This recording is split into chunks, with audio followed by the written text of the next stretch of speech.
అప్పుల బాధలు వెంటాడుతున్నాయా? అయితే 6 JVR వారి జాతిరత్నాలు ధరించండి. వెల్కమ్ టు మనం టీవీ. నేను మీ మనోజ్.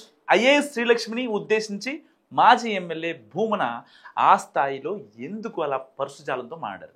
పైగా తమ పార్టీ అనుకూల ముద్ర ఉన్న ఆఫీసర్ని రాక్షసులతో పోల్చడానికి బ్యాక్గ్రౌండ్ స్టోరీ ఏంటి? ఆమెను టార్గెట్ చేసి ఇంకెవరికో మెసేజ్ పంపాలనుకున్నారా భూమన? పోనీ చివరకు చీరలు విగ్గులు అంటూ వ్యక్తిగతంగా కూడా టార్గెట్ చేయడం వెనుకున్న వైసీపీ వ్యూహం ఏంటి? మాజీ MLA YCP senior leader Bhumana Karunakar Reddy IAS officer Srilakshmi మీద చేసిన ఆరోపణలు రాజకీయంగా పెను దుమారం రేపుతున్న ఏపీలో. అసలు ఏమైంది? నిన్నటిదాకా అంతా ఒకటే గ్రూప్ అని ప్రచారం జరిగింది కదా. ఇంతలోనే ఎక్కడ తేడా కొట్టింది మరి? భూమన కూడా అలా ఇలా కాకుండా తాటకి పూతన అంటూ ఒక ఐఏఎస్ అధికారిని రాక్షసులతో ఎందుకు పోల్చారు? అన్నిటికీ మించి శ్రీలక్ష్మి వస్త్రధారణ మీద కూడా ఎందుకు కామెంట్ చేయాల్సి వచ్చింది?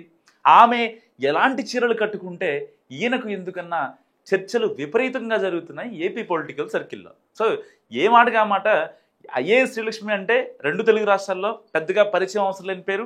వైసీపీ అధ్యక్షుడు జగన్ అక్రమాస్తుల కేసు, ఇంకా ఓబుళాపురం మైనింగ్ కేసులకు సంబంధించి జైలుకు కూడా వెళ్ళి వచ్చారు ఆమె. విభజన తర్వాత తెలంగాణ క్యాడర్లో ఉండి కూడా ఏపీలో వైసీపీ అధికారంలోకి వచ్చాక డెప్యుటేషన్ మీద అమరావతికి షిఫ్ట్ అయిపోయారు శ్రీలక్ష్మి. సో జగన్ కూడా శ్రీలక్ష్మికి అత్యంత ప్రాధాన్యం ఇచ్చి వచ్చి రాగానే కీలకమైన మున్సిపల్ శాఖను అప్పగించారు. కానీ రాష్ట్రంలో ప్రభుత్వం మారి కూటమి అధికారంలోకి వచ్చాక శ్రీలక్ష్మిని జీఏడీకి బదిలీ చేశారు. అదంతా ఒక ఎత్తు అయితే, ఎవ్వరూ ఊహించని విధంగా తాజాగా ఈ ఐఏఎస్ మీద తీవ్రంగా రియాక్ట్ అయ్యారు భూమన. సో ఇంకా గట్టిగా చెప్పాలంటే అసలు ఆయన తన రాజకీయ జీవితంలో ఏ పొలిటికల్ ప్రత్యర్థి మీద ఈ స్థాయిలో విరుచుకుపడలేదు. అలాంటిది ఒక ఐఏఎస్ అధికారిని తీవ్ర పదజాలంతో దూషించడం ఇప్పుడు పొలిటికల్గా హాట్ టాపిక్ అయింది. తిరుపతి మున్సిపల్ కార్పొరేషన్ మాస్టర్ ప్లాన్లో భాగంగా రోడ్డు వేసే క్రమంలో జారీ చేసిన టీడీఆర్ బాండ్లలో వేల కోట్ల అవినీతి జరిగిందని, నాటి తమ ప్రభుత్వంలోనే మున్సిపల్ శాఖలో కీలక బాధ్యతలు నిర్వహించిన సీనియర్ ఐఏఎస్ అధికారినే అందుకు బాధ్యురాలంటూ నేరుగా పేరు చెప్పకుండా శ్రీలక్ష్మి అని అందరికీ తెలిసేలా మాట్లాడారు భూమన.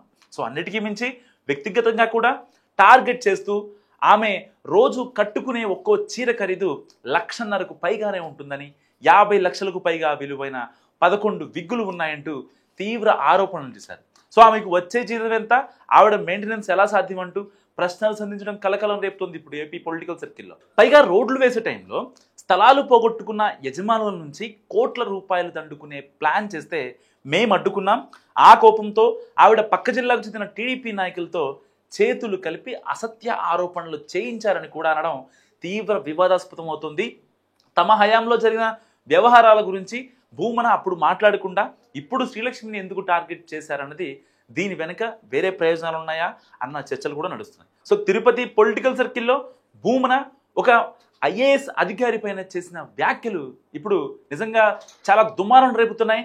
ఒక మహిళా అధికారిని ఇంతలా అంటే రాక్షసులతో పోల్చడం ఎంతవరకు కరెక్ట్ అన్న మాటలు కూడా వినిపిస్తున్నాయి.